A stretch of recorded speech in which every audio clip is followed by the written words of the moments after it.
நாம் தமிழர், நாம் தமிழர். கட்சி பேராடா முழக்கம்? கட்சி பேரா? இப்ப காங்கிரஸ் காரங்கெல்லாம் கொண்ட காங்கிரஸ் காங்கிரஸ் அப்படியே கத்துவாங்க.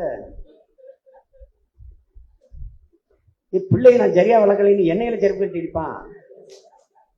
என்னடா கட்சி வச்சிருக்காங்க சீமான்? எத்தனை கொள்கை முழக்கம் இருக்கு. வென்றாக வேண்டும் தமிழ், ஒன்றாக வேண்டும் தமிழர், தமிழால் இணைந்து நாம் தமிழராய் நிமிர்வோம். எவ்வளவு முழக்கம், உறுதிமொழி பூரா முழக்கம் நம்ம போட வேண்டியதானே. தமிழ் தாய் வாழ்க, தலைவர் பிரபாகரன் வாழ்க, புரட்சி எப்போதும் வெல்லும், நாளை எங்கள் வெற்றி அதை சொல்லும். இது சொல்லி இதை விட்டு இலக்கு ஒன்றுதான், எம் இனத்தின் விடுதலை, இனம் ஒன்றாவோம், இலக்கை வென்றாவோம். எல்லாம் விட்டு நாம் தமிழர்னு கத்துறது.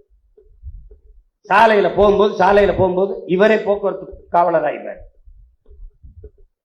அவன் சாலையில இருமருங்க, யார் வர்றது, யாருப்பா இவ்வளவு பேர், என்னப்பா இப்படி? இவன் பைய ஒழுக்கமா வச்சுட்டு போனாலே போதும். அவன் பிள்ளைய கூட்டிக்கிட்டு மனைவி கூட்டிக்கிட்டு இருசக்கரத்துல வந்துகிட்டு இருக்கான். அவனை போய் பிடிப்போன்னு யாரோ என்ன பண்ண, அவன் பதறி போய் விபத்தானான்னா பின்னாடி வர்ற வண்டி, ஏன் வண்டி என்னைய பிடிச்சிப்பான். நான் பாருங்க, அவன் பாடு போக வேண்டியதானுங்க. இவன் இங்க போ அவன் எல்லாரும் அங்கிருந்து கடையில் இருந்தா யாரா வரான்னு சீனா. இப்பவே இந்த அலப்பறையா இருக்கு. இது முதலமைச்சரானா என்ன ஆகும்? வரவேற்கிறதுக்கு எதுக்கு ஊர்வலமா கூட்டி போற? நீ கூட்ட மேடைக்கு நின்று நான் வந்துருவேன்.